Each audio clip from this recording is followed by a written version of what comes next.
Hey everybody, this is Blue. How are we doing this morning? I am doing awesome myself. I've gotten a few things done in the gaming for me and it's leading up to this video. First off, I have completed my Middle-earth collection. Thanks to purchasing some PDFs here and there, I have been able to print off every single official MERP product printed by Iron Crown Enterprises. I used to have this. I have replaced all the ones that I lost and some that I didn't even know existed. And so I am pretty excited about this. And so I have decided that I was going to do some role-playing in Middle-earth. However, I'm wanting to do some changes. I'm kind of going to make my own version of Middle-earth, but show a heck of a lot more respect than what was in the Rings of Power thing. I am not saying that The Lord of the Rings, Tolkien's creation, is flawed. It is a masterpiece. It is an awesome work of art. It has inspired thousands, if not millions of people. And while some things I disagree with, it doesn't mean that they're broken. It doesn't mean that they're wrong. They're just something that I view differently. Now, we have to remember that we are all unique. We're all individuals. We are going to see things that we disagree with on some level with whatever other people make. Okay? So I'm not claiming that I am fixing anything. I do not like the people that go on YouTube and saying that they fixed this module, this adventure, and all that. Because most people that seem to say that they have fixed something basically just put their personal politics into the storyline and probably completely destroyed it. I'm not fixing anything from Tolkien. I have too much respect for it, and what Tolkien created is awesome, and I will respect it as a work of art. Yes, I'm making a homebrew, and I do have a lot of changes I would make, but they are to, give it a different flavor, kind of rebalance it a little bit, and I think it would make the game more interesting. Okay. Wanted to say that because, with the creation of the Rings of Power, there were a lot of people yelling, respect the lore. Well, I respect the lore, and I don't have anything bad to say about Tolkien. It's just, there are some things I want to change up to add a little bit of flavor to it, change things up, so it's not the same story.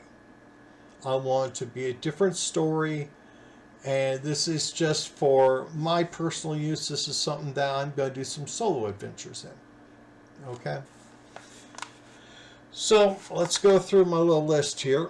The first thing I would do was add one more Valar to the total. One thing I disagreed with was that Melkor, Morgoth, was the odd one out. There were 7 males, 7 females that balanced each other out in the Valar, and then there was Melkor.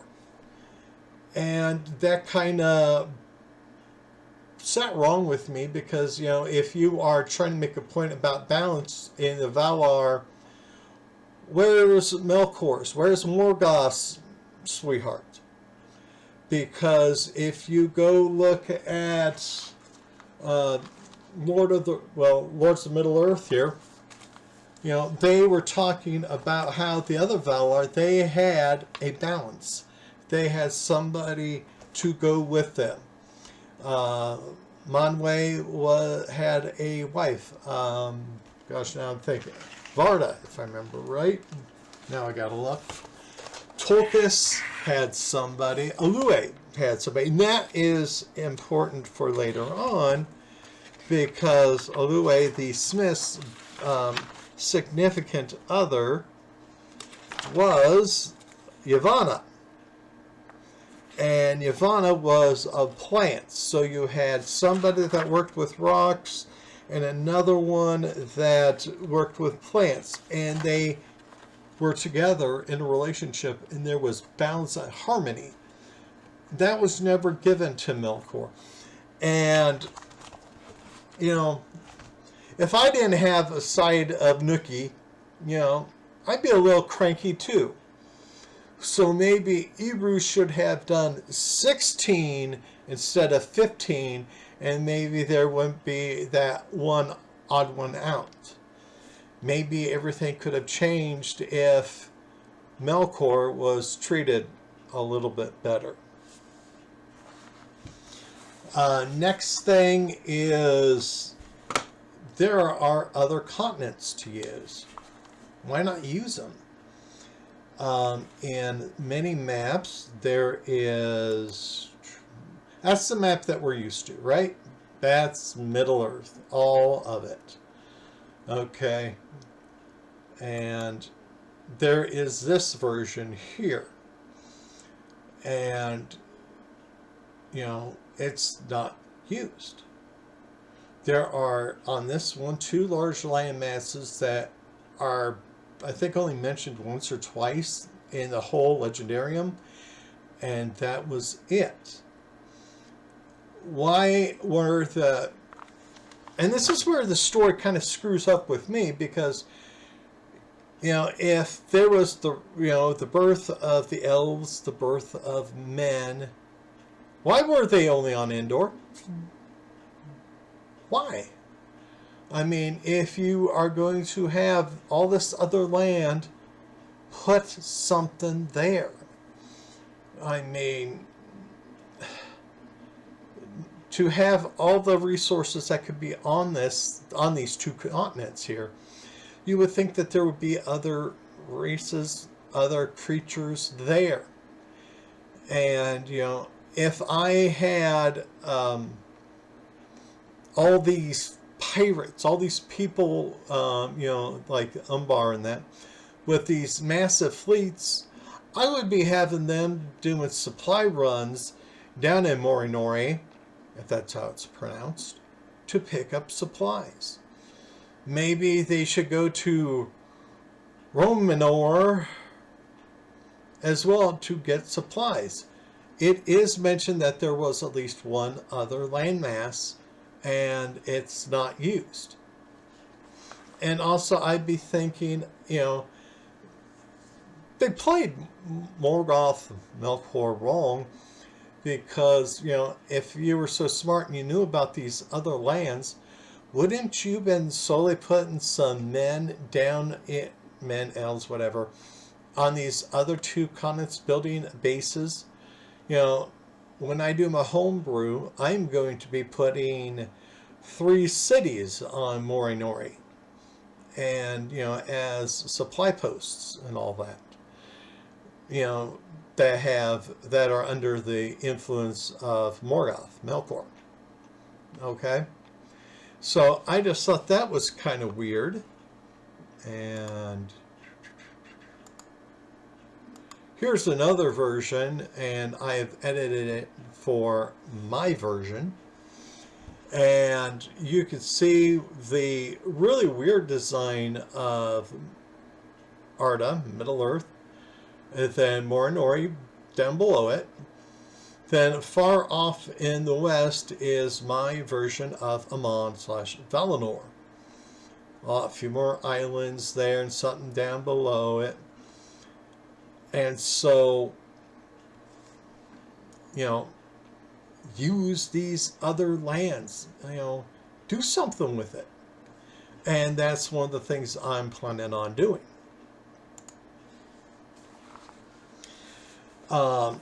one of the other problems I have is the lack of subordinates.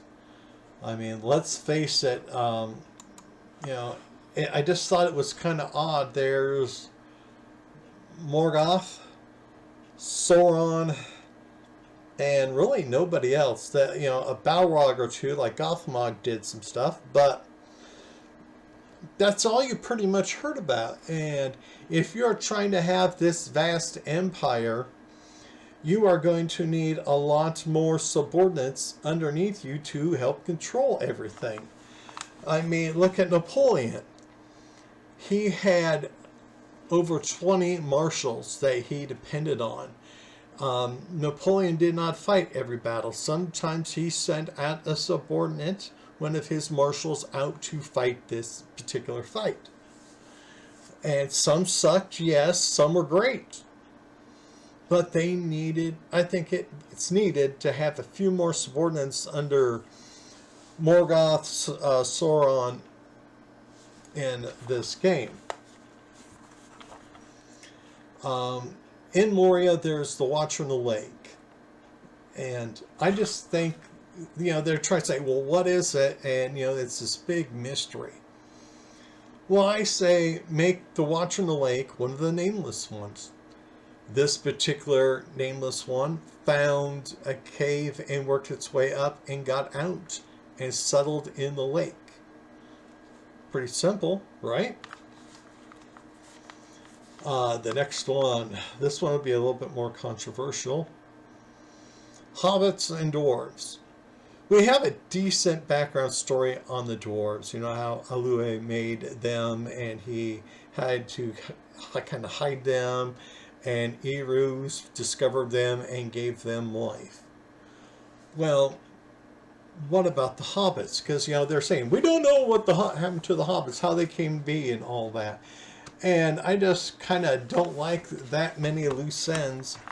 And so Alue's wife is Yavanna, the Lady of Plants. So while Alue made the dwarves out of stone, Yavanna made the hobbits out of clay and earth. And so Eru found both and noticed how much they were loved by their creators, and thus Eru brought life to both the dwarves and the hobbits at the same time. The hobbits can be a little bit still in a gray, because you could say, you know, they hid, you know, they thought it was better to not be seen. And I think that would make things a lot more interesting.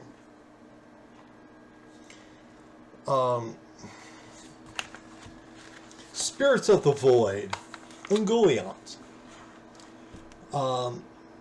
You know, a lot of people put a lot of mystery into Ungoliant. I want to remove that mystery. She is a spirit of the void.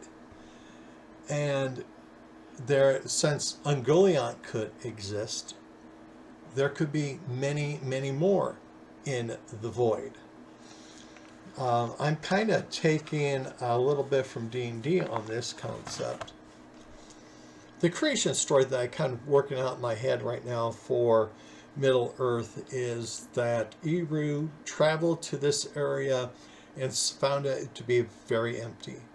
And so he started to create everything. And the creation story is pretty much the same as it is now. It's just that Middle Earth, Arda, was created in the prime material world, and next to it was the Feywild and the Void. And so between them there are places where the barriers, the veil is weaker, and entities from either side can enter the prime material plane, Arda. And so Ungoliant was brought over from the void. Okay? And so that's my theory on that. and another weird one for people. I don't like the number system that they had for the Rings of Power, because there's a missing odd number. Because, you know, you had the one that commanded them all, 3 for the elves, then all of a sudden 7 for dwarves and 9 for humans. What the heck's wrong with the number 5? Did Tolkien not like the number 5? And so I was thinking, if I make hobbits a little bit more known out there, why not add 5 more Rings of Power for the hobbits? Then you can create like a Hobbit Nazgul type thing, and I think that would be interesting. The Valar. In 1 or 2 versions of all of Tolkien's writing, he had the Valar able to have children. He removed it, but at one time he did have that possible. And so why not have some children of the Valar in the later ages? I mean, we could have like the daughter of Tolkis and I believe it was Nessa doing something. Because one of my complaints about the Valar is that they turned really quiet and they weren't helping as much as I thought they should. But have the Valar have children. Because then you have Melkor with his wife. Why can't they then have children? And the subordinates I said that they needed for the battles, the wars, well, they could be Melkor's children. And so I thought that would be a nice way to expand the game. The Blue Wizards, you know, they are such a vast unknown. You know, we don't know if they failed, if they succeeded, what they did or what they didn't do. And so I would like to add a little bit more story, a little bit more involvement from the Blue Wizards. Heck, maybe have one of them, Palando or Alatar, go bad. You know, corrupted, like Saruman was corrupted. And the thing that bothered me, let me change maps real quickly. That's a large area to cover, you know. And it always bothered me that the northwest corner is where all the action is and nothing else is really given much detail. The nice thing about MERP from Iron Crown is that they have modules for the south. A good one is Shadow in the south, you know. But there's nothing for what's east. I mean, once you pass the Sea of Rune, there's basically nothing. And so I think that they need more wizards involved into this part to help travel. And so I was kind of going through the color scheme, and it looks like you could come, since they have the blue wizards, the white, the gray, and the brown, you can come up with the max of 17 wizards and give them a unique color, and I think I'll get into that a little bit later. But I think that is something that's needed. I want the Valar to do more. The one thing that always bothered me was that Middle Earth is a grimdark roleplay RPG. Grimdark meaning that the forces of evil, of darkness, have so much more power, so much more luck and all that over the forces of good. If you look at the little chart I made over here, there are things that never got countered. I guess because, you know, both sides have elves, men, dwarves, and so those aren't on the list.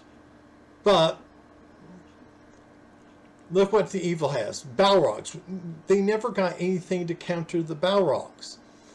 And so it's kind of irritating to me that the evil, they were able to take these fire spirits, Maya, and all of a sudden they can lose control in their Balrogs. Why in the heck can't the Force of Good get something like that? Why not having a water version? And, because Ulmo was very loyal to the humans, why can't they have some water entities, water spirits, that could counter some Balrogs? Even up the balance of power. Dragons. Evil's got dragons, and, they are mighty powerful. They got all the thick armor, breath weapons, and what do the good side have? Eagles. Now, eagles are good, yes, but they are not on the same level as a dragon, in my opinion. Next up, you got Ents for the good guys, and I love Ents. I really do. And, they're a little odd and all that. But then the bad side, according to, the lore, Morgoth perverted the Ents to form trolls. Ents made out of wood, trolls made out of stone. And so there's all these trolls. Well, there are more trolls spread throughout Middle-earth, and Ents are only in this one little area. How is that balance?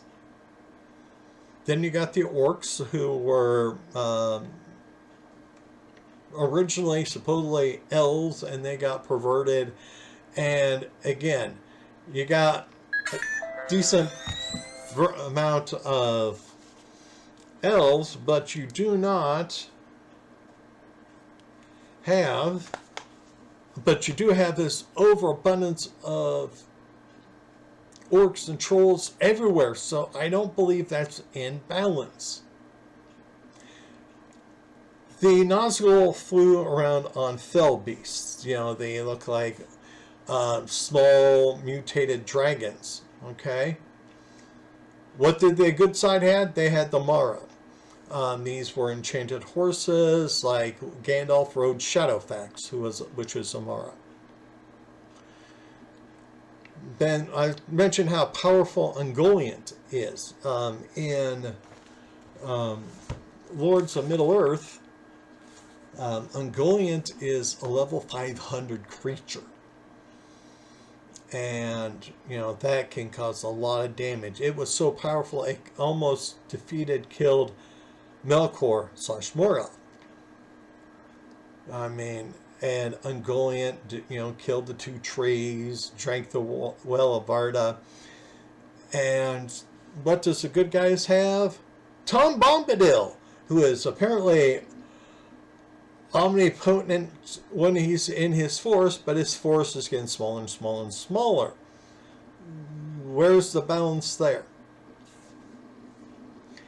And then you got the Nazgul versus the wizards. Jeez.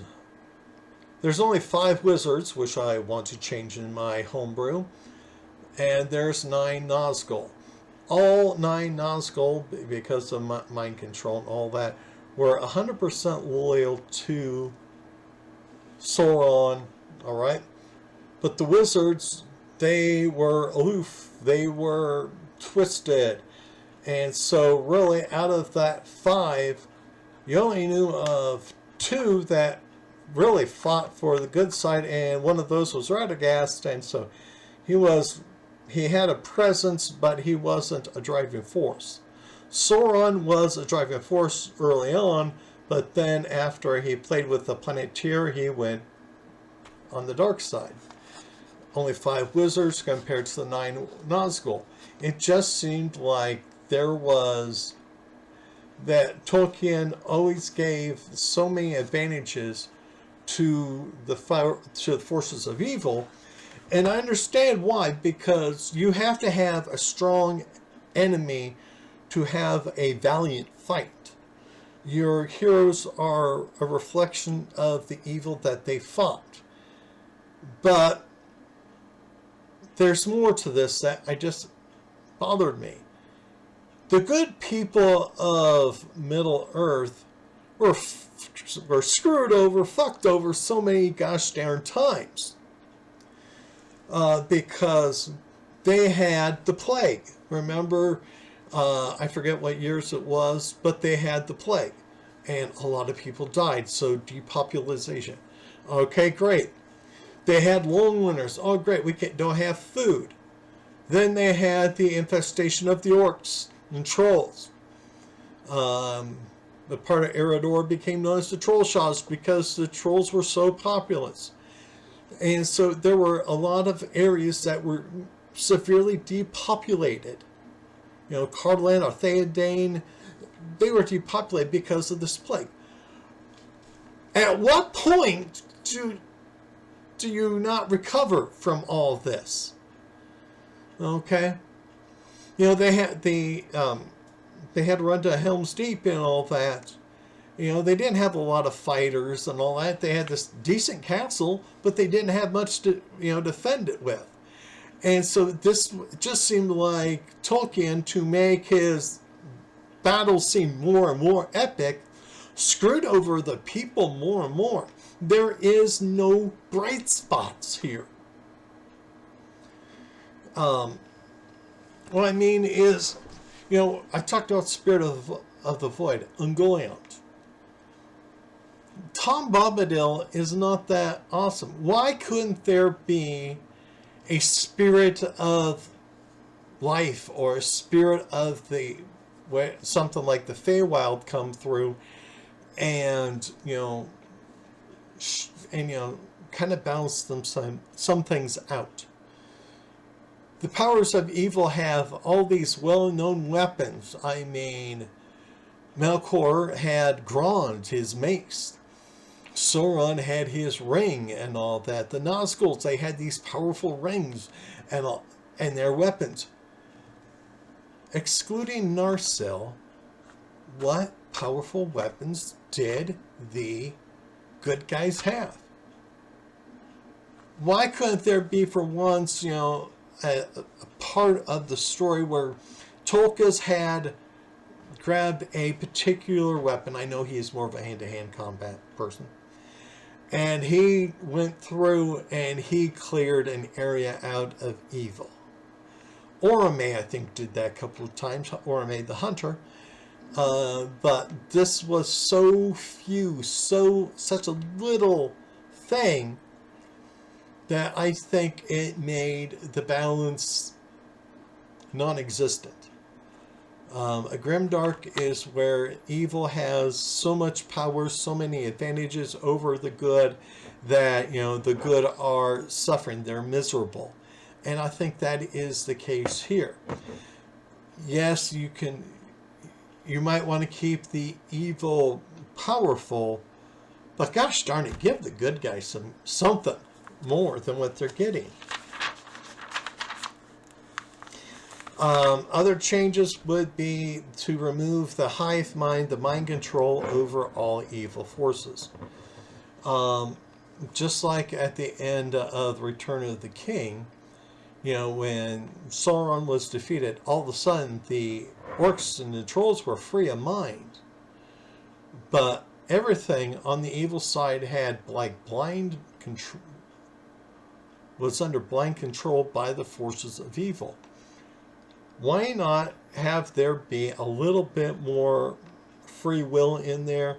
Why can't we have some orcs fight alongside the good side? I mean, if the evil can get the elves, the dwarves, and men to fight with them, why can't the good side, get a few orcs? Why can't they get a few trolls? And we've got to go back to another picture. That is a good-sized map, a good-sized area. And like I said, everything happens in the northwest corner, Everywhere else, there's all these Easterlings that are vague, all these Hardrim that are vague. And they apparently, 80% of them are supporting Sauron Morgoth Why can't there be a few more men-ish groups that are fighting them elsewhere? You know, we talked about the Blue Wizards. Why couldn't the Blue Wizards, you know, help out enough where they rose an army of Easterlings that were actually good? So that every once in a while, you know, Sauron, Melkor, Morgoth, and all that, they would have to send some men and forces over to the East Coast to make sure that their forces were still empowered. Because, you know, basically, Sauron, he can ignore the East. He's just got to worry about the West because there's nothing in the East that can stand up against him. Again, balance of power. And the last thing that I would do was to have some dark halflings. It's kind of nice, yes, in the lore where hobbits are generally good. Why couldn't there be like a fourth tribe or just a handful of halflings from other areas that were swayed by Sauron? And I think that, again, more balance of power. And then if you do have, Hobbit type race, then they could be commanding their dark halflings, dark hobbits. And so those are the changes that I would make. And yes, this would greatly... Oh, I forgot one section. This one was what I worked on last night while I was at work. I talked about Morgoth having a wife. And so... And then the part I also hated, not hated, I disagreed with, was the fact that, you know, Morgoth did not have balance. And they were very vague because in the Lords of Middle-earth, he was basically like, he was the most powerful but unfocused. And so I decided, well, let's give him some focus. Let's make it more understanding. And so Melkor was the Lord of the Unknown. The reason why he was far away and in the dark, because he was looking for the unknown. He wanted to learn. And thus he was by the void. And that's why everything was darker with him. And then I said he needed a spouse, a wife, a balance. And so I went through and I found a Elvish word for forbidden. And Amaratha is the lady of the forbidden. There are things that should not be, that are in the void for a reason and all that. And she kind of misunderstands her role, but she is the lady of the forbidden. And so the two of them are in the dark and they are singing their song their way because they are farther away from the light of Eru. Now, because they can have children, because that's, like I said, Tolkien at one time had the Valar able to have children, and the Maya thus would have children and all that too. And the dice roll said that they had 9 children. 4 of them have been killed in battle. And I have 3 of them are female, and they will also lead in battle as well. None of them have been killed yet. And so then we would have the subordinates that we'd want to, you know, make the story more interesting. We could still have Sauron come in there because, you know, we could say that the children were a little bit young still, and Sauron was corrupted and still came over to help Morgoth. And so I think that would create a nice, wonderful story. into the Tolkien world. Ungoliant. She was the strongest entity of the void. And so Amarathe, she is wanting to seek the forbidden that's in the void, but Ungoliant was just as powerful as her, and she sought Amarathe to get out of the void. And so this is a rough draft that I've been working on. And so Amarathe, she opened up the void, and Ungoliant came forth. Wow, we now know how Ungoliant got here. And they said that they were going to work together in draining the trees and that. But, Ungoliant was after herself to protect herself. And she did turn on Melkor, just like in the books. And it took Amarathe to open up a void, and everybody had to get in there to push her back into the void and close it so that she'd be gone. But what they don't know is that Ungoliant laid eggs in multiple locations, including the one that will become Shelob. This will be a major change, yes, in the lore, but like I said, I want to do something a wee bit different. And then the unknown ones, the nameless ones, I'm sorry. We always want to know, well, how did they get there? What caused them? Well, under the Misty Mountains, where there are all those vast caverns, Amarathe, the Lady of the Forbidden, opened up the port and brought in other entities from the void. And they became the nameless ones. One escaped and became the Watcher in the lake.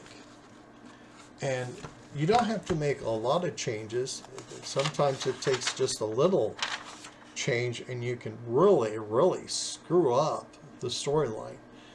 I will have to rewrite a lot of story, a lot of lore because of these changes that I'm thinking of putting in there. But I think, on a personal level, it would make the game more exciting because it's not the same story that's been told hundreds of times from what Tolkien wrote. I think I said that expanding the wizards, you can't, they got that color system, and so I kind of went through and I found the basically 17 base colors that you can use that would be more distinct. Because you don't want to have in there, well, that is the burgundy wizard, and right next to her is the maroon wizard, and right next to him is the red wizard. No. I mean, you have the red wizard. That's it. The color combinations that I have here, okay, you got the white known, gray we know, brown we know, and the two blues. But why not have a black wizard and he actually being one of the more devout of them to the Valar? A tan wizard, which would be more like an amber, and he could be like a companion or somebody that knows of Radagast. Orange, light green, dark green. You got the light blue, dark blue, yellow, gold, silver, copper, purple, and just to fill it out, pink wizards. And so they could be working in teams or solos, and they could have their own unique aspects as well. And I think this is needed because, like I said, it's such a large area. And then if you incorporate the other lands like Morinore, you need more wizards to fight the vast powers of darkness. And so that is my ideas on how I would change Middle Earth when I create my own homebrew, now that I've completed my Iron Crown collection.